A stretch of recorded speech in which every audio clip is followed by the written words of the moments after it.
The United States makes the UN work when it wants it to work. And that is exactly the way it should be, because the only question for the United States is what's in our national interest. My name is John, and the International Criminal Court is back in session. It is June 23rd, 2026, and unlike the last video, which was pretty much 40 minutes long, today's will be significantly shorter, and you'll know why, like, by the very end of it, because when compared to the last video, which had around 2 to 3 weeks worth of content, we're basically just going to go over the events of the last couple of days. So, let's start.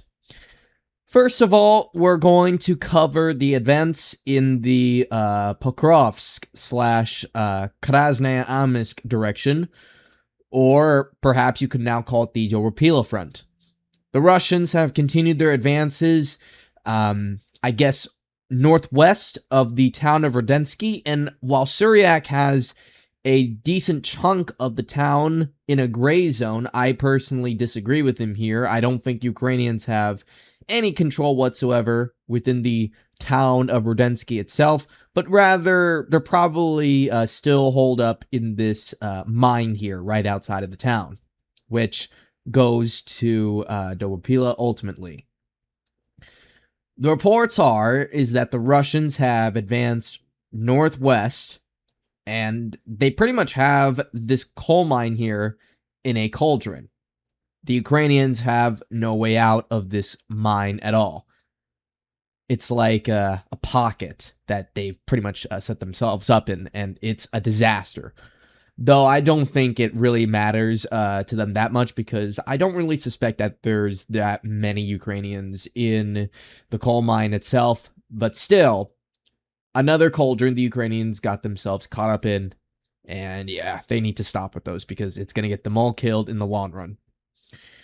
The Russians have also continued pushing in the direction of the city of Druskovka, which is south of the, I guess, temporary capital of Ukrainian-controlled Donetsk region, Kramatorsk, and going into the city of Konstantinovka itself.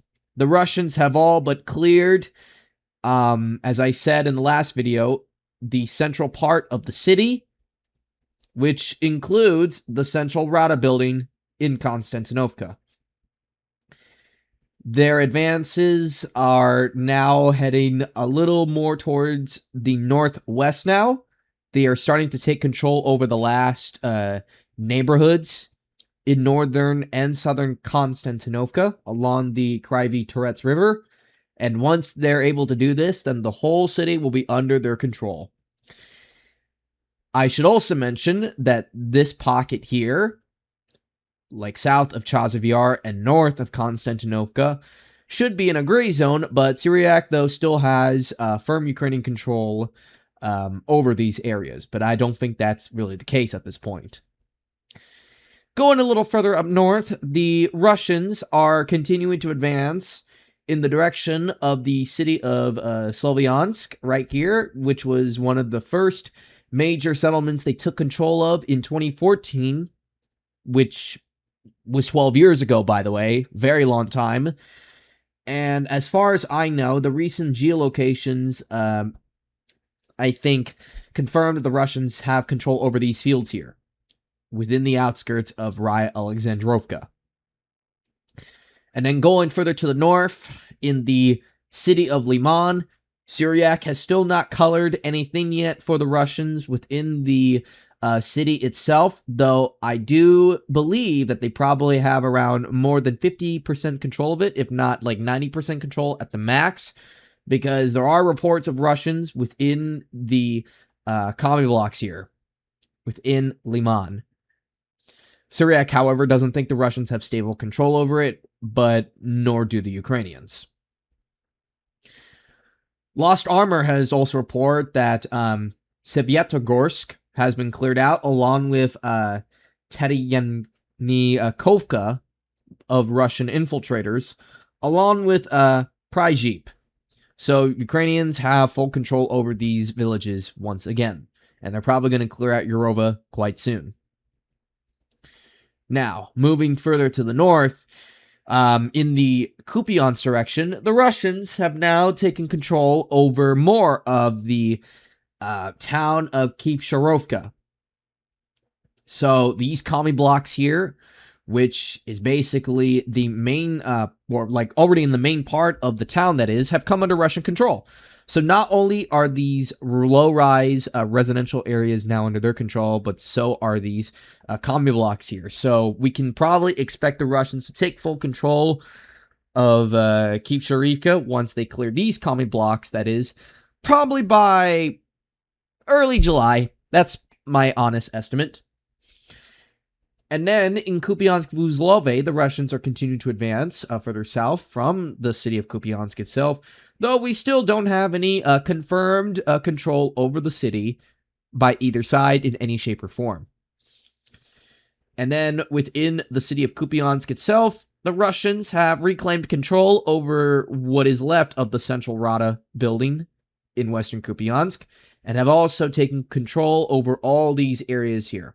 Though Ukrainians are still putting up a fight within the northern part of the whole city. Like the main part of the city, that is. Now moving towards the, let's see here, I guess, bordering areas.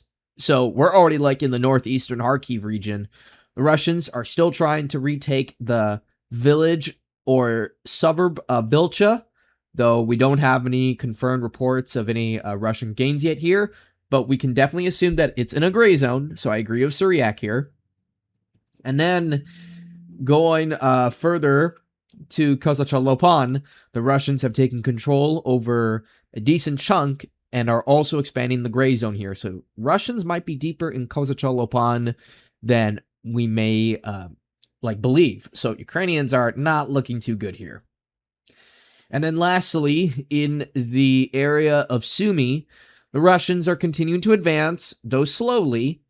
They want to take all these villages here before they enter the forested areas that are north of Sumy itself, which will effectively give them a good, I think, position, like to not only encircle Sumy, but to attack Sumy. The bordering areas here have not really changed that much, and Deep State, which is basically Ukrainian government source, have also reported that the Russians are advancing further westward towards the small town of Krasnopelia.